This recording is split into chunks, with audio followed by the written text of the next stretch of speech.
अस्सलाम वालेकुम नाज़रीन, चेयरिंग क्रॉस के साथ मैं हूं आपका मेज़बान उमर इम्तियाज़। नाज़रीन, आज के प्रोग्राम में अफगानिस्तान की कशीदा सूरत हाल के बारे में बात करेंगे। अफगानिस्तान में तालिबान ने आम माफ़ी का ऐलान तो किया है। सरकारी मुलाजमीन को यह भी कहा है कि अपने काम पर वापस आएँ, आपको तनख्वाहें भी दी जाएंगी और आपके लिए माफ़ी का ऐलान भी होगा। स्कूल्स दोबारा खुल गए हैं, औरतों को भी नौकरी पर जाने की इजाज़त दी गई है, लेकिन तालिबान इस बात पर बाज़िद हैं कि अमरीका अपना इनखला अफगानिस्तान से 31 अगस्त तक पूरा करे, हम उसके बाद ही अपनी हुकूमत वहां पर बनाएंगे। लेकिन अब आर्जी तौर पर जो है वो इस खला को पूरा करना शुरू कर दिया। तालिबान ने अपने नुमाइंदे जो हैं वो अहम ओहदों पर लगाना शुरू कर दिए हैं और ये भी कहा है उनकी जानिब से अमरीका अफगान शहरियों को मुल्क छोड़ने पर ना उकसाए, ये एक सबसे बड़ा मसला है। तालिबान का मौकफ ये है कि जब हमने आम माफी का ऐलान किया है फिर लोग मुल्क छोड़कर क्यों जा रहे हैं। PIA के 3 तैयारों को काबुल एयरपोर्ट पर रोका गया और पूछताछ की गई कि जब हमने आम माफी का ऐलान किया है तो फिर आप लोग मुल्क छोड़कर क्यों जाना चाहते हैं। पंजशेर की लड़ाई का असल वाकया क्या है, यह भी अपने पैनलिस्ट से पूछेंगे। बाकायदा आगाज करते हैं प्रोग्राम का। पैनल में हमारे साथ है deputy controller news radio Pakistan से नसीरुल्लाह नजम साहब, इनको प्रोग्राम में वेलकम करेंगे। सीनियर सहाफ़ी तजियाकार फयाज वड़ाई साहब हमारे साथ प्रोग्राम में मौजूद होंगे, इनको प्रोग्राम में वेलकम करेंगे। और इसके साथ साथ शाहिद इकबाल भट्टी साहब सीनियर एनालिस्ट हैं, इनको भी प्रोग्राम में वेलकम करेंगे। फयाज साहब, सबसे पहला सवाल मैं आपसे करूंगा। एक जानिब कह रहे हैं कि इनखला जो है वो पूरा करें, उसके बाद हुकूमत बनाएंगे, और दूसरी तरफ जो है वो आर्जी तौर पर ही सही लेकिन अपने नुमाइंदों को लगाना शुरू कर दिया है। क्या आप क्या समझते हैं कि 31 अगस्त तक अमेरिका अपना इनखला पूरा कर लेगा या उस बात पर बाजिद रहेगा कि अमेरिकी फौजी जो है वो 31 अगस्त के बाद भी जो है वो अफगानिस्तान में रह सकते हैं? उमर कहते हैं कि शराब का नशा जो है ये सुबह को उतर जाता है, लेकिन ये जो तो ताकत का नशा है ना, ये उतरने में बड़ी देर लेता है। अमेरिका इस वक्त ताकत के नशे में पूरी तरह बैठा हुआ है और वो सारी चीज़ों को और तरह से देख रहा है। लेकिन ये एक अच्छी बात हुई है कि कल जो वाइट हाउस में इजलास हुआ है जो बाइडेन इंतजामिया का पेंटागन के साथ, उन्होंने कहा कि हम 31 अगस्त के आगे तोसील नहीं करेंगे और हमारी ये सलाहियत है, हमारे पास इतना चीज़ें हैं, हमारे पास इतना है हमारी मशीनरी के हम 31 अगस्त से पहले अपने लोगों का इनकला जो मुकम्मल कर लेंगे। ठीक है। दूसरी तरफ जो कल तालिबान ने प्रेस कॉन्फ्रेंस किया, उसका जो मेन थीम यही था कि जो अफगान शहरी हैं वो अफगानिस्तान से बाहर नहीं जा सकते, लेकिन अमेरिकन जा सकते हैं और कोशिश करें, बल्कि 31 दिसंबर तक उनको हमारी तरफ से भी डेडलाइन है कि वो चले जाएँ। इसके बाद अगर वो नहीं जाएंगे तो कुछ भी हो सकता है। और फिर उन्होंने कहा कि इससे संगीन चीज़ें भी सामने आ सकती हैं जो अमेरिका और तालिबान के दरमियान में रिफ्ट बन सकती है। तो कल ही आपको पता है कि जो दुनिया के 7 अमीर 3 और खाते पीते मुल्क हैं G7, उनका भी इजलास हुआ है, उसमें भी 31 अगस्त की तो G7 में भी हंगामी इजलास हुआ है। तो उसमें भी जो फैसला यही हुआ है कि लेकिन उसमें थोड़ी सी तकसीम नज़र आई है और उन्होंने कहा कि ये जो 31 अगस्त की बार बार डेडलाइन दे रहे हैं, ये डेडलाइन नहीं होनी चाहिए, सोचा जा सकता है, अगर ज़रूरत पड़े तो इसको एक्सटेंड भी किया जा सकता है। तो इस हवाले से मैं समझता हूँ 31 अगस्त तक बड़ी दिन जो है, अगले 6 दिन बड़े इंपॉर्टेंट हो गए हैं अमेरिका के हवाले से भी और तालिबान के हवाले से कि देखें अब सूरत क्या बनती है। और अगर तो अमेरिका इनखला अपना मुकम्मल कर लेता है तो उम्र मेरा नहीं ख्याल कोई इनखला मुकम्मल करेगा, इतना आसान नहीं है। और जो तालिबान की तरफ से जो रिफ्ट है वो शुरू हो गई है। ठीक है। उन्होंने कह दिया कि इस मुल्क से डॉलर बाहर नहीं जाएंगे, यानी पहला कब्जा जो तालिबान ने डॉलर्स पे कर लिया है। उन्होंने कहा ना तो अमेरिकन और ना ही वो अफगान बशिंदे जो बाहर जाते हैं तो जाएंगे डॉलर्स तो जाएंगे, डॉलर्स नहीं जाएंगे। यानी पहला जो तालिबान ने कब्जा जमा लिया वो डॉलर्स पे। तो वो जो अशरफ गनी साहब लेके गए हैं उनसे वापस लेंगे? वो तो ले आएंगे, वो वापस पता नहीं वो लेकर भी गए हैं जहाँ कहाँ पे, लेकिन अब डॉलर्स पे उन्होंने कब्जा कर लिया। उन्होंने कहा जहाँ जिसके पास है ये अब अफगानिस्तान में रहेगा, बाकी चीज़ें सारी बाद में देखी जाएंगी। तो मैं समझता हूँ कि 31 अगस्त तक बहुत सारी चीज़ें सामने आएंगी, अमेरिका क्या करता है और दुनिया सारे चीज़ को किस तरह देख रही है, ये काफ़ी चीज़ें नसीर साहब क्लियर हो जाएंगी। नसीर साहब, मुझे ये बताइएगा, जैसे फयाज साहब ने भी बात की है कि 31 अगस्त तक अगर अमेरिका नहीं निकलता अफगानिस्तान से, इन केस नहीं निकलता, तो तालिबान क्या करने जा रहे हैं, क्या हो सकता है? उमर, इसमें जो कल डेवलपमेंट हुई है वो ये है कि CIA के डायरेक्टर ने रिपोर्टरली कल मुलाकात की है तालिबान लीडरशिप के साथ। तो ये मुलाकात करने का मकसद तो ये है, उससे पहले ज़रा थोड़ा समझने की ज़रूरत है बात को कि जो दोहा कतर में इनके मुज़ाकरात चलते रहे तालिबान और अमेरिका के, तो उसमें 2 चीज़ें इनकी कंडीशनल थी विड्रॉल के हवाले से कि जितना अरसा जो एक डेडलाइन थी जिसका बार बार जिक्र कर रहे हैं 31 अगस्त का, कि 31 अगस्त को अमेरिका जो है अफ़गानिस्तान छोड़कर चला जाएगा। तो इस सिलसिले में तालिबान को ये थी कि इस दौरान में वो उनके ऊपर हमले नहीं करेंगे, ठीक है, जो कि उन्होंने मेंटेन किया। सही, उन्होंने कोई हमले नहीं किए इन पे। इक्का दुक्का वाक़यात होते हैं जहाँ पे 40 साल से गुज़श्ता जंग है, तो उन्हें हल्का फुल्का यानी कहना वहाँ पे झगड़े जुगड़े रहे इनके। अलबत्ता ऐसा कोई मेजर अटैक नहीं हुआ फोर्सेस पे, ना नेटो फोर्सेस पे ना अमेरिका की फोर्सेस पे। ठीक है। उसके बाद जब 31 अगस्त करीब आ रहा है तो आपने देखा है कि अमेरिका ने बड़ी तेज़ी से अपनी विड्रॉल शुरू की हुई है। बगराम एयरबेस से रातों रात जो जाना है उनका। और अभी जो बाइडेन की जो कल की लेटेस्ट स्टेटमेंट है वो ये है कि हमारे पास इतने वसाइल हैं कि हम जो है 31 अगस्त तक हम अपनी विड्रॉल मुकम्मल कर लेंगे।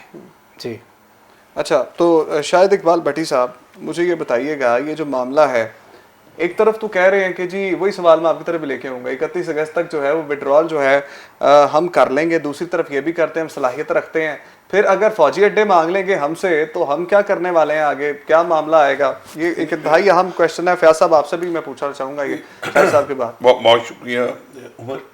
ये फौजी अड्डे पाकिस्तान से मांगने की बात हुई है। हाँ, आप ये क्वेश्चन मुझसे करना चाह रहे हैं? वो तो ऑलरेडी एक जर्नलिस्ट को खान साहब इनकार कर चुके हैं। अब देखिएगा कि क्या अमेरिकन गवर्नमेंट को खान साहब इनकार करने में कामयाब होते हैं या नहीं। सब पहले ये बताएं कि अगर इनखला नहीं होता, फयाज साहब ने और जो इन्होंने इनपुट दिया वो बिल्कुल ठीक है। देखिए जो ट्रस्ट होता है ना वो कभी हाफ नहीं होता, यानी या ट्रस्ट होता है या नहीं होता। सही है। जब नहीं होता तो उसको मिस ट्रस्ट कहते हैं। तो वो जो लोगों के अंदर खदशात हैं कि जो अफगानी भी जो अमीर अफगानी हैं या वो समझते हैं कि उनका करियर वहाँ पे अब स्टेबल नहीं हो सकता, वो भी एस्केप करना चाह रहे हैं। हम बार बार अमेरिकन आर्मी की बात कर रहे हैं कि अमेरिका ने इनखला करना है। सही। अगर अमेरिका चला भी जाए अपने 6000 फौजियों को लेके, तो क्या बाकी नेटो की अफवाज के कुछ पोर्शंस वहां पे रहेंगे? ये हमें सभी की बात करनी चाहिए, चाहे हेड उसको अमेरिकन कर रहा सही। है। आप और कर लें कि इसमें जो बाइडेन के जो स्टेटमेंट्स आ रही हैं वो भी कंफ्यूज्ड हैं, और तालिबान जो एक स्टेक होल्डर हैं इस वक्त के, उनकी भी कंफ्यूजन का शिकार है। अभी 2 हफ्ता पहले, अभी 10 दिन हुए हैं, 1 हफ्ता पहले उन्होंने कहा कि अगर हमें एक्सटेंड करना पड़ा, अमेरिकन जो तर्जमान थे उन्होंने कहा व्हाइट हाउस के कि अगर हमें एक्सटेंड करना पड़ा तो हम देख सकते हैं इसको। तो ये फिलर्स होते हैं। इसी तरह तालिबान ने कहा कि अगर इन्होंने डेडलाइन, जैसे पहले मई की डेडलाइन दे रखी थी, डेडलाइन भी अमेरिका खुद दे रहा है, इसकी एक्सटेंशन हम नहीं देखें। जिसने कहा हो कि मैंने इनखला करना है, मैंने एस्केप करना है वहां से, वही एक्सटेंड कर सकते हैं। तालिबान तो एक्सटेंड नहीं करेंगे। ठीक है। जिन्होंने डेडलाइन 31 दी है वो सिचुएशन को देखेंगे। और इस वक्त अमेरिकन फोर्सेस ज्यादा काबुल एयरपोर्ट पे ही ज्यादा उनका डिपेंडेंसी है, और वहीं पे वो कर रहे हैं, लोगों को कंट्रोल कर रहे हैं। जो आप बात कर रहे हैं, इस वक्त सबसे बड़ा मसला डॉलर की माइग्रेशन नहीं है, सबसे बड़ा मसला है कि तालिबान का इंटरनल पावर गेम में बाकियों को लेके आना। आपने अपने इंट्रो में कहा ना कि पंचशेर वाली बातें, तालिबान का ट्रस्ट अपनी अवाम पे, अवाम का ट्रस्ट तालिबान पे कायम होना, सही है, ये सबसे ज्यादा जरूरी है। ठीक है। और ये अभी साइकोलॉजिकल वॉर है, ये वर्ल्ड में अब ये नहीं है कि बम मार के कुछ कर देंगे। लेकिन मैं आपको फिर कह रहा हूं, मुझे मेरे तज्जिए में, मेरी प्रैक्टिस में अभी 31 अगस्त तक ये जो कुछ कह रहे हैं ये माउथ ऑफ वर्ड्स हैं, प्रैक्टिकली ये पॉसिबल नहीं है। फयाज साहब, मुझे ये बताइएगा कि छोड़ के तो जा रहे हैं 31 अगस्त तक, उनके बयान से मैं आपको उस पे आऊंगा जो आप कह रहे थे ना कि अड्डे क्यों नहीं अड्डे, वही पूछने चाह रहा। तो मांग ले उमर, कौन मना कर रहा है? एक फोन सर, कॉल वो तो मायदे भी किए। मेरी बात सुने ना, एक फोन कॉल करें खान साहब को। अभी तो मांगे नहीं उन्होंने। जो बाइडेन साहब थोड़ी सा तकल्लुफ कर रहे हैं, थोड़ी तकलीफ करें, नहीं थोड़ी सी तकलीफ करें खान साहब को। अच्छा, ये भी क्लैरिफाई कर दे, अभी उन्होंने नहीं मांगे। मेरी बात तो सुनो, तुम जो कह रहे हो मांगे तो जरूर मांगेंगे, अभी मांगेंगे हैं अगर उनको ये क्लियर हम टीवी पे बैठ कर रहे हैं कि मैं इस तरफ आ रहा हूं, अगर उन्हें किसी भी चीज की जरूरत है, पाकिस्तान से मदद तो मांग रहा है ना अमेरिका, तो अगर किसी की चीज की जरूरत है तो खान साहब को फोन करें। वो खान साहब को फोन क्यों नहीं कर रहा, कभी सोचा आपने? क्यों नहीं कर रहा? इसलिए फोन नहीं कर रहा कि अभी तो खान साहब ने एक सहाफ़ी को कहा है ना, उनका जो मुल्क का सहाफ़ी था कि नो एब्सोल्युटली नॉट, ज़रा खान साहब को फ़ोन तो करे जो बाइडन, वहाँ पे वो पर्ची वाला वज़ीर-ए-आज़म नहीं बैठा हुआ, वहाँ पे वो भी बंदा नहीं बैठा हुआ जिसको एक कॉल करेंगे और वो ओके कर देगा। वहाँ ऐसा बंदा भी नहीं बैठा हुआ जिसको जो लालच देंगे तो वो मान जाएगा। वहाँ वो बंदा भी नहीं बैठा हुआ कि जो दबाव में आ जाएगा। उन्हें पता है, उनका भी एक थिंक टैंक है अमेरिका का, उन्हें सारी चीज़ों का पता है कि वहाँ वो बंदा बैठा हुआ है जिसका कोई स्टेक नहीं है, जिसका अमेरिका में कोई कारोबार नहीं है, जिसकी औलाद का कोई कारोबार नहीं है और उसको परवाह नहीं है। ज़रा फ़ोन करके देखे तो सही। अभी तो उसने एक बंद साहब को जवाब दिया था, जब जो बाइडन साहब फ़ोन करेंगे और फ़ोन रिकॉर्ड होगा तो फिर खान साहब जो जवाब देंगे ना, ये अमेरिका के लिए परेशानी है। अच्छा साहब, इसमें आपसे मेरा भी एक क्वेश्चन बन रहा है, मेरे जहन में एक क्वेश्चन आ रहा है, आप आवाम के लिए बता दीजिएगा। ये कल जो हमने फतह का मिसाइल जो कल कर दिया, इसके कल के दिन की सिलेक्शन और जो हमारे अफगानिस्तान में चल रहा है, इसका कोई कॉम्बिनेशन बन रहा है कि हमारी फौज पाकिस्तान अपने स्ट्रेंथ को इस मौके पे और ज़्यादा स्ट्रेंथन करने के लिए शो किया जा रहा है?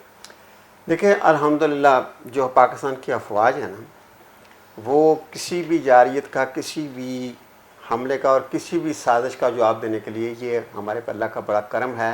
तमाम तर खूबियाँ खामी इंसानों में हर जगह हर चीज़ में होती हैं, लेकिन हमारी फ़ौज पूरी तरह तैयार है किसी भी बैरूनी जारियत से निपटने के लिए। तो वो जो अमेरिकन कहते हैं ना, जो कुछ लोग कहते थे कि जी प्राइम मिनिस्टर को फ़ोन नहीं कर रहा, ये प्राइम मिनिस्टर की इंसल्टर नहीं, वो खौफज़दा हैं, वो फ़ोन नहीं कर रहे, वो रिकॉर्ड हो जाएगा फ़ोन नंबर और जब वो रिकॉर्ड हो जाएगा तो हिस्ट्री बन जाएगी कि पाकिस्तान की 70 साल की तारीख में जितने भी हुक्मरान हुए, ये मेरे साथ सबसे तगड़ा जवाब यही सब जो भी हुक्म आता था, जो लालच दबाव उसको एक्सेप्ट करते थे। इवन चीन और रशिया खास तौर पर। लेकिन सर देखो उमर बासु में बड़ी इंपॉर्टेंट बात कर, चीन पाकिस्तान का बहुत बड़ा दोस्त है। हम कहते हैं हिमालय से ऊंची दोस्ती है, लेकिन चीन के कहीं ना कहीं थिंक टैंक के ज़हन में ये रहता था कि जब कभी भी यूरोप, चीन और अमेरिका कोई मामला आया तो पाकिस्तान उधर झुकाव कर सकता है। ये थोड़ी सी एक इत्मीनान की कमी थी चीन के हवाले से। अब चीन और रशिया को पता चल गया है कि यहाँ जो बंदा बैठा हुआ है ये उनको जवाब देगा, उनको रोक देगा, उनको रोकने की सलाहियत रखता है। तो असल मसला ये है, ये जो फ़ोन का चक्कर चल रहा है या फ़ोन का शोर उठ रहा है, ये तो अमेरिकन खौफज़दा हैं, वो फ़ोन करना ही नहीं चाह रहे।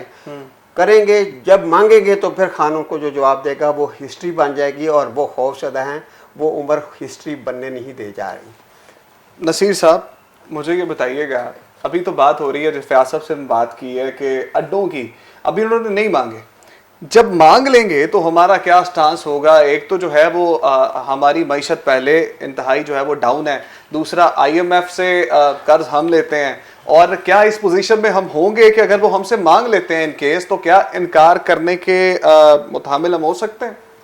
पहली बात यह है कि बात आप अफगानिस्तान से पाकिस्तान पे ले आते हैं। अब इसका मतलब सर हमने फौजें निकाली हैं 31 अगस्त के बाद, सबसे ज्यादा इफेक्ट हम पे होएगा, इसका मतलब सबसे ज्यादा मसला हमें होने वाला है। इसका मतलब इसलिए वजीर खारजा ताजिकिस्तान गए हुए हैं इसी सूरत हाल पे बात करने के लिए। देखिए एक बात यह है कि आपकी बातों से ये रिफ्लेक्ट कर रहा है कि आप बार बार पाकिस्तान की अपार्टस को नुमाया कर रहे हैं बेसिकली। सर हम पाकिस्तान बैठे हुए हैं, हमें करनी चाहिए। जरा बात समझे, बात यह है कि हम इम्पोर्टेंट हैं किस लिहाज से? हर लिहाज से। अफगानिस्तान चूँकि लैंडलॉक्ड कंट्री है और उसमें जो कोई भी आया है उसने बिल आखिर पाकिस्तान को ही दुआई दी है, हमें निकलने में मदद दो। अब जो तालिबान के मुज़ाकरात की बात कर रहा था, तालिबान को कोई बंदा टेबल पे नहीं लेके आ सका, कोई मुल्क नहीं लेके आ सका, वो ड्यू टू पाकिस्तान है, पाकिस्तान की वजह से वो टेबल पे आए। तो अब वो जो लोग आए थे वो जाना चाहते हैं, अब उन्हें जाने दो। पहली बात तो ये है, अगर आप इसरार करते हैं कि वो अफगानिस्तान पे जैसे अमेरिकन इंतज़ामिया अभी भी सुलगी हुई चिंगारी की तरह बात निकालती है कि अफगानिस्तान पे हम नज़र रखेंगे, वो तुम्हारे बस की बात नहीं है, तुम्हारे 7 समंदर पार काम है। ठीक है, जब तुम अंदर आके कुछ नहीं कर सके, उनका कुछ नहीं बिगाड़ सके हो, तो अब कतर में बैठ के या बहरीन में बैठ के अभी भी अफगानिस्तान का आप कुछ नहीं बिगाड़ सकते। ज़्यादा बेहतर यही है कि आप इज़्ज़त की तरह से अमेरिका को हम कहते हैं कि चले जाओ वापस। फिर पाकिस्तान की अपार्टस की बात है कि अभी भी जो रीजनल कंट्री हैं और बिलअमूम और बिलखुसूस पूरी वर्ल्ड ताकतें जो है वो पाकिस्तान की तरफ देख रही हैं कि ये पाकिस्तान उनको किस तरीके से उधर से निजात दिलाता है। मैं एक नुक्ता आपको जानबूझ के इनपुट देना चाह रहा हूँ इस बात में कि ये जो G7 का आपने जिक्र किया है ना, G7 में ज़्यादातर या बेशतर मुल्क जो हैं वो NATO के कंट्री में से हैं, नेटो कंट्रीज। ठीक है ना। ठीक है। तो यहाँ सिर्फ अमेरिका ही नहीं वापस जाना चाहता 31 वो अगस्त भी को। निकलना चाहते हैं। वो बहुत अच्छे तरीके से निकलना अच्छा, चाहते जर्मनी हैं। ने, यहाँ मैं एक बात करता हूँ, forces जर्मनी ने सिर्फ फिलहाल ये बोला है कि हम अपनी फौजें वहां पे नहीं रख रहे, हम लोग दूसरा पैच ब्रिटिश रखना चाह रहे हैं ना, ये भी तो देखो। वो ब्रिटिश भी अब आपसे बात करते हैं अभी। अब शायद से आप बात अधूरी कर रहे हैं। पूरी बात यह है, जैसे बाइडन की स्टेटमेंट डेली की बुनियाद पे आ रही है, जैसे कभी हमारा फॉरेन ऑफिस अफगानिस्तान पे जब अटैक हुआ था तो रोज़ाना की ब्रीफिंग देते थे, इसी लिहाज से पेंटागन नहीं दे रहा ब्रीफिंग। अब जो बाइडन बराह रास्त स्टेटमेंटें दे रहा है, सही। एक बात, और उधर से ब्रिटिश प्राइम मिनिस्टर दे रहा है। अच्छा, कहीं हम कह कल सकते की हैं कल कि- की कल की मेरी मुझे ऐड करने दें। कल की जो बात है, तो जो ब्रिटिश प्राइम मिनिस्टर है ना, वो कल कह रहा है, या उसका बार बार ये इसरार है कि हम तालिबान के साथ रोड मैप बना रहे हैं। वो रोड मैप क्या है कि वो उनके साथ भी कोऑपरेट चाहते हैं, कोई सही बंदा जंग नहीं चाहता। सही। मेरी वन और एंड आखिरी जो बात है वो ये है कि अगर आप ये जो पिछले 30-40 साल गुजरे हैं, वो चाहे कुवैत इराक वार हो, ठीक है, वहाँ से लेके अफगानिस्तान की वार हो, इसमें ये देखना है कि अमेरिका के जो सदूर आए, सीनियर बुश का मैं जिक्र करना चाहूँगा, वो आए तो पहली जंग शुरू की अमेरिका ने फिजिकली, उससे पहले वियतनाम में पिटे थे वो, अगर आपको याद हो, ठीक है। तो अब आमतौर पे लोगों को इस बात का अंदाज़ा नहीं है कि क्या वजह है कि बुश फैमिली जब 2 दफ़ा आई है नसीर साहब, अमेरिका में, जस्ट मी लिसन मी, तो ये क्या वजह है ये जंग में अमेरिका को बराह रास्त धकेल दिया है। उससे पहले कोल्ड वार अमेरिका और रशिया की मशहूर थी। सवाल ले लें सर, आपने बोला कि अमेरिका जो है वो फिलहाल जो है वो डायलॉग चाह रहा है या वो भी निकलना चाह रहे हैं, लेकिन एक तरफ आप ये भी तो देखें ना कि सारी उनकी इमदादें बंद कर दी हैं, IMF ने भी बंद कर दी है, आलमी बैंक ने भी बंद कर दिया है, कोई उनको जो है वो कुछ भी देने नहीं जा रहा। तो एक तरफ तो आप कह रहे हैं डायलॉग कर लें, दूसरी तरफ अगर आप उनके पैसे ही बंद कर देंगे, उनके तरक्याती काम कैसे चलेंगे, उनका मुल्क कैसे चलेगा, तो फिर तो मामला आप खुद खराब करना चाह रहे हैं ना। सैंक्शन की जो बात है ना, सैंक्शन की 2 तरह से बात होती है। एक होती है एक कंट्री की इंडिविजुअल सेक्शन, एक होता है जो जैसे वो एड देता है किसी भी कंट्री को, दूसरा कंट्री देता है। आपने मोमेंट सुना होगा, जापान फला मुल्क को इस मद में रोड की इंप्रूवमेंट में या फलानी में एड देता है सालाना। तो अमेरिका के अकेले इमदाद रोकने से अफगानिस्तान का कुछ नहीं बिगड़ने वाला। आपने देखा है कल तालिबान अच्छा, अमेरिका को ओवरटेक करके कोई और मुल्क उसको इमदाद दे सकता है अफगानिस्तान को? जब वो मामला तो उनके साथ फिर तो दोस्ती यारी का मामला आएगा, वफादारी का मामला आएगा। देखिए बात सुने, अगर फिर तो बैकडोर इमदाद होगी, ये फ्रंट डोर से तो फिर सारे डरेंगे। अभी मैं आपको याद दिलाता हूँ कि तालिबान ने रिसेंटली स्टेटमेंट दी है कि इंडिया को या भारत को जो है ना डरने की ज़रूरत नहीं है, जो उनके तरक्याती काम है वो आके पूरे करें। तो इससे इंटेंशन देख लें, ईरान पे सैंक्शन लगी है आपके खेते में, ईरान का अभी तक किसी ने फॉल और नहीं देखा कि जी वो कोलैप्स कर गया, नहीं किया। और अभी मैं आपको उस तरफ लेके जा रहा था, कल मुल्ला अब्दुल गनी ब्रदर की सरबराही में 12 रुकनी वफद जो है वो ईरान गया है। सही। और वहाँ सबसे पहले इनिशिएटिव ये हुआ है कि उन्होंने कहा कि हम आपको तेल देते हैं और पूरी आलमी मार्केट से 70% सस्ता तेल देते हैं। रेट। तो मतलब ये है कि उनका मईशत का पहिया नहीं रुकने जा रहा जिस तरफ आप समझ रहे हैं। शाहिद साहब, मुझे ये बताएं कि तालिबान ने वाज़ेह तौर पर, जैसे नसीर साहब ने भी जिक्र किया कि वाज़ेह तौर पर ऐलान कर दिया है कि पाकिस्तान के खिलाफ जो है वो सरजमीन हमारी जो है वो इस्तेमाल नहीं होगी। पाकिस्तान को बारहा उन्होंने यकीन दिलाया, कल एक स्टेटमेंट भी ऑफिशियल उन्होंने जारी कर दिया है। इस पे उम्र दो राय है ना। एक तो उन्होंने कहा कि हमारी सरजमीन किसी भी मुल्क के खिलाफ इस्तेमाल नहीं होगी, ना हम करने देंगे ना हम करेंगे। बिल्कुल ठीक। लेकिन साथ ही जब उनसे एक क्वेश्चन किया हमारे सहाफ़ी ने कि TTP के बारे में जो कमीशन बन रहा है या परवेज मुशर्रफ साहब के बारे में, तो उन्होंने, देखें, मैं तालिबान से इसलिए बहुत ज़्यादा इम्प्रेस होना शुरू हो गया हूँ कि ये 25 साल पहले वाले तालिबान नहीं हैं, ये एजुकेटेड हैं। मैं भी कतर में था पिछले साल जब इनकी निगोसिएशन चल रही थी। ये परफ्यूम भी बहुत अच्छा लगाते हैं, ये कपड़े भी बहुत अच्छे पहनते हैं, ठीक है। इनका इंग्लिश एक्सेंट भी बहुत अच्छा हो गया है। ये अब कल फीमेल्स उनसे सवाल कर रही थी, वो फीमेल्स को जवाब दे रहे थे। आज की डेट तक 2010-11 से इनकी निगोसिएशन अमेरिका के साथ शुरू हुई है। 10 साल लग गए इनको यहाँ तक पहुँचने में, इनखला के चक्कर में ये पड़ गए। इस टेन्योर में ओबामा से लेके और ये जो बाइडन तक, उन्होंने सभी एडमिनिस्ट्रेशन के लोगों को डील किया है कतर में बैठ के। उनकी जो ग्रूमिंग हुई है, ये तालिबान आज की डेट तक बिल्कुल एक्यूरेसी में चल रहे हैं अपनी डिप्लोमेटिक जो है, जो फॉरेन रिलेशनिंग्स में। असल में जो सबसे बड़ी प्रॉब्लम जिसका बार बार आप जिक्र कर रहे हैं कि पाकिस्तान पे असर पड़ेगा, वो अगर अफगानिस्तान में इकोनॉमी खराब हुई और उसका असर जो कि रिफ्यूजीज बार बार पाकिस्तान का चौधरी फवाद साहब कह रहे हैं, शेख रशीद साहब कह रहे हैं, अगर वो फ्लक्स चाहे हमारी बॉर्डर वो हमने लगा लिया, उस पर फेंस कर लिया हुआ है, लेकिन खुदा ना खास्ता 40 लाख पहले आए थे, 25 लाख रह गए, इसमें अगर 10 लाख भी और आगे, 5 लाख भी और आगे फ्यूचर में देखते हो तो वो एक काम खराब है। जो ये कह रहे थे कि उसको असर नहीं पड़ेगा, देखिए अफगानिस्तान में ना कोई इंडस्ट्री है, ना अफगानिस्तान इस वक्त जो उसके हालात है वो कोई एग्रीकल्चर लैंड है। ठीक है। अफगानिस्तान सारा चल रहा था फंड्स पे, ठीक है, और जो है वो लोन पे। ठीक है, ये तो जब ये चीजें बंद होगी फिर वो इनकी इकोनॉमिक इशू आने वाला वक्त बताएगा, कुछ ही दिन रह गए। और यही लोगों की जो लोग वहां से एस्केप कर रहे हैं, उनकी रिजर्वेशन जो पढ़े लिखे लोग हैं वो यही कुछ दिन रह गए 31 अगस्त आने में, देखा जाएगा 31 अगस्त के बाद क्या मामला होते हैं। लेकिन फिलहाल जो है वो अफगान तालिबान जो है वो हुकूमत चला रहे हैं अफगानिस्तान में, और मामला आप सबके सामने है। सरकारी इदारे खुल गए हैं और स्कूल भी खुल गए हैं। यहाँ पे वक्त हुआ है ब्रेक का। ब्रेक के बाद हमें कोरोना की सूरत हाल पे बात करनी है। इसमें मैं तालिबान के वाले एक छोटी सी बात करूंगा, अगर है प्रोग्राम में जाता हूँ। अच्छा, एक काम करें, ये शाहिद भट्टी के बाद फयाज साहब की छोटी बात ऐड कर लें, इसके बाद मैं ब्रेक ले लेता हूँ। ठीक है, ठीक होगा। ओके, यहाँ से इसको इंटरलिंक कर लेंगे, लिख लें जो आपके पास टाइमिंग है। ओके, डन है। फयाज साहब देखिए उम्र भी बात हो रही है जी। ओके जी फयाज साहब, देखिए उम्र भी बात हो रही है तालिबान की, कि तालिबान पुराने अच्छे थे, आज के अच्छे हैं, और ये मॉडरेट हैं या पढ़े लिखे हैं, किस तरह के हैं। एक तो यह कि हमारी कौम बहुत जल्दी खुश हो जाती है और बड़ी उम्मीदें लगा लेती है, तौक़ुआत बना लेती है, लेकिन तालिबान वही हैं जो पहले थे। सबसे ज़्यादा पोस्टें हमने सोशल मीडिया पे लगाई। यही तो गलती है, उस वक्त वो तालिबान थे, आज वो उलमाए कराम मान चुके हैं। हाँ। और उन्होंने जो अभी तक हुकूमत साजी शुरू नहीं की। मगरब क्यों परेशान है, अमेरिका क्यों परेशान है, दुनिया क्यों परेशान है, उनके निज़ाम हुकूमत के वजह से परेशान है कि वो निज़ाम हुकूमत कौन सा लाना चाह रहे हैं। मगरब जो है ना, और यूरोप ख़ास तौर पर, उन्होंने एक जमहूरियत रखी हुई ना, खुद तो चला रहे हैं, उनका एक सिस्टम बन गया है, लेकिन वो चाहते हैं कि जमहूरियत के नाम पर इनको वरगलाए रखें।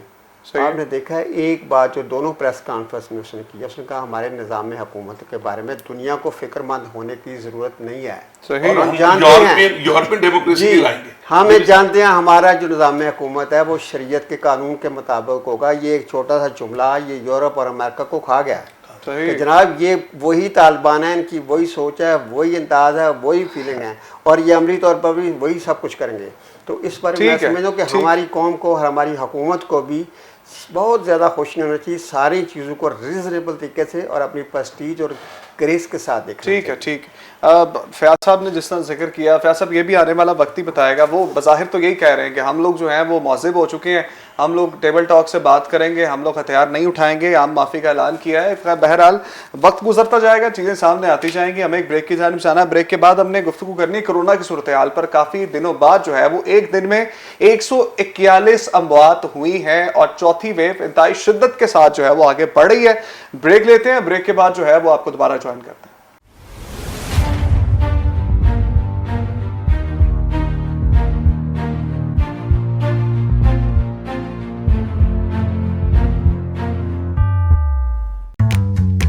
खाना देसी हो या कॉन्टिनेंटल,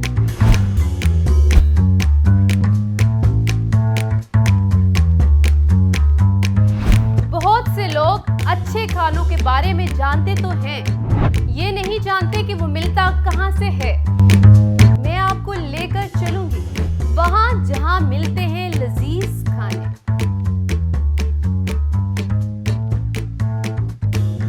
मेरे साथ रहिएगा और देखना मत भूलिएगा फूड दरबार।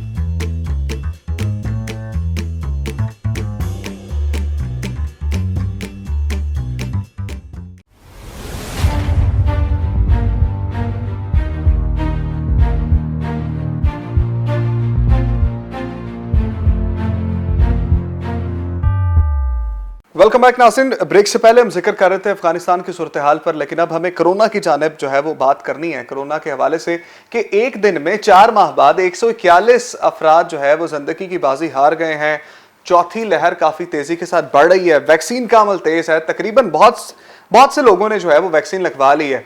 और अब ये आज भी जो है वो ये बात सामने आई है कि 3 लाख के करीब जो है वो फाइजर वैक्सीन आ गई है। दूसरा जो है वो साइनोफार्म या साइनोवैक जो पाकिस्तान में काफ़ी ज़्यादा लोगों को लगाई गई है, बल्कि तकरीबन सबको वही लगाई जा रही है, उसकी मंजूरी दे दी है सऊदी अरब ने भी। अब ये मामला कहाँ तक जाएगा, कितना जो है वो अहम है और कोरोना ने कब तक जो है वो रहना है, इसके हवाले से बात करने के लिए डॉक्टर तारिक मियाँ साहब ने हमें ज्वाइन किया है। PAFF के प्रेसिडेंट हैं, इनको प्रोग्राम में वेलकम करेंगे। तारिक साहब, मेरी आवाज़ आ रही है आपको? जी जी आ रही। डॉक्टर साहब, मुझे ये बताइएगा कि 141 अमवात 4 माह बाद जो है वो एक दिन में इतने ज्यादा मरीज सामने आ गए हैं। सर, हमने तो इतनी ज्यादा एहतियातें कर ली, हमने वैक्सीन लगवा दी, हमने लोगों को इतना ज्यादा मोटिवेट किया था कि वैक्सीन लगाने के बाद आप बच जाएंगे और जो है वो अमवात की शरह भी कम होगी, कोरोना की रोकथाम भी हो जाएगी। हमने तो स्मार्ट लॉकडाउन भी किए रखा, लेकिन आखिर ये क्या हो रहा है सर? असल में एक बुनियादी चीज समझनी चाहिए कि कोरोना की वैक्सीन के बाद ये जो वैक्सीन है और जो आम वैक्सीन है दूसरी, जैसे पोलियो की वैक्सीन है, बाकी जो जितनी गवर्नमेंट लगाती है बच्चों को मुख्तलिफ बीमारियों के बचाव के, तो वो जो वैक्सीन है वो टोटली बचाव करती हैं। लेकिन ये जो वैक्सीन है इसमें टोटल ये नहीं है कि आपको बीमारी होगी नहीं। बेशुमार जो हमारे पास पेशेंट आ रहे हैं जिन्होंने वैक्सीन लगवाई हुई है और उसके बावजूद उन्हें कोरोना हो रहा है। इसमें सिर्फ एक फायदा है जिन्होंने वैक्सीन लगाई है कि उनकी शिद्दत उतनी ज्यादा नहीं होगी जितनी कि उस पेशेंट को जिसने के नहीं लगवाई। तो इसलिए ये एक फर्क जो है वो समझना चाहिए। दूसरी चीज ये है कि ये जो डेल्टा वेरिएंट आया है इसमें एक तो सिम्टम्स का भी फर्क है। पेशेंट हमारा बिलीव नहीं कर रहा कि अगर उसको लूज मोशन है या जिस्म में दर्दें हैं या उसका मुंह का जायका खराब हो गया है या उसको स्मेल नहीं आ रही, तो वो ऐसा कहता है कि मुझे नजला खांसी तो हुआ नहीं, मुझे बुखार तो हुआ नहीं। सही। तो ये जो डिफरेंट सिम्टम्स हैं ये भी कोविड के हैं। सेकेंडली ये है कि बेशुमार लोग ऐसे हैं जिन्होंने कोविड का टेस्ट कराया और नेगेटिव आ गया, वो कहते हैं जी हमारा तो टेस्ट भी नेगेटिव आ गया। तो इसलिए ये जरूरी नहीं है कि टेस्ट नेगेटिव है तो आपको कोरोना नहीं हो सकता। वो डेल्टा वेरिएंट बेशुमार पेशेंट्स में वो मरीज होते हैं कोविड के, लेकिन टेस्ट में नेगेटिव आ जाता है। इसलिए उन्हें एहतियात जो है वो ये बड़ी तेजी से फैलता है। पूरी फैमिली को, एक बंदे को हुआ पूरी फैमिली को हो गया। तो इसलिए इसमें ज्यादा एहतियात की जरूरत है। और वैक्सीन लगाना इसलिए बड़ा जरूरी है कि आपको फिर शिद्दत जो है वो बहुत कम होगी, आप वेंटिलेटर पे नहीं जाएंगे। और ये मैं समझता हूँ एक बहुत बड़ा बचाव है कि आपको सिर्फ थोड़ा सा कोई जिस्म में दर्दें हुई या मोशन हो गए। जी डॉक्टर साहब, मुझे ये बताइएगा, जिस तरह आप कह रहे हैं कि वैक्सीन जो है वो बचाती है और मामला तो आपके जो है वो ज़्यादा सवेर नहीं होते, मुझे बताएं कि ये जो वैक्सीन बनाई थी ये जो पिछले 3 वेरिएंट थे उनको देख के बनाई गई है। जिस तरह अब ये कहा जा रहा है कि डेल्टा वेरिएंट जो है वो ज़्यादा खतरनाक है, इसकी शिद्दत ज़्यादा होती है, क्या डेल्टा वेरिएंट के लिए कोई अलग से वैक्सीन आ रही है या ये ही उसको जो है वो क्योर कर लेगी?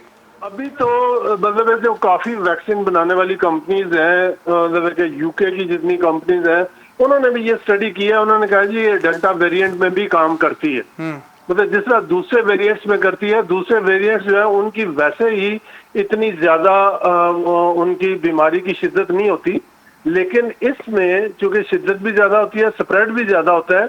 लेकिन ये है कि जिनको वैक्सीन लगी हुई हो, और अगर आप कंपेयर करें दो ग्रुप्स को कि एक को वैक्सीन लगी हुई है एक को नहीं लगी हुई, तो स्प्रेड भी ज्यादा उनमें होगा जिनको वैक्सीन नहीं लगी और शिद्दत भी ज्यादा उनमें होगी जिनको वैक्सीन नहीं लगी, बेशक वो डेल्टा वेरिएंट की। ठीक है, बहुत शुक्रिया। डॉक्टर तारिक मियाँ साहब हमारे साथ मौजूद थे। उन्होंने भी यही कहा कि कोरोना वैक्सीन लगवाने के बाद भी आपको कोरोना हो सकता है, लेकिन उसकी शिद्दत में कमी होगी। फयाज वड़ाइच साहब क्या कहना चाहेंगे आवाम से और जो किस तरह रोक सकते हैं? डॉक्टर साहब ने बात बताई है, ये बड़ी तशवीश की बात है, बड़ी सोचने की बात है कि मैं समझता हूँ कि कोरोना से हिफाजती तदाबीर के साथ साथ हमें दुआ भी करनी चाहिए। जो हालात बता रहे हैं तो वो कह रहे हैं कि ये अगर आपने वैक्सीन लगवाई है फिर भी आपको कोरोना हो सकता है, हाँ उसकी शिद्दत कम होगी।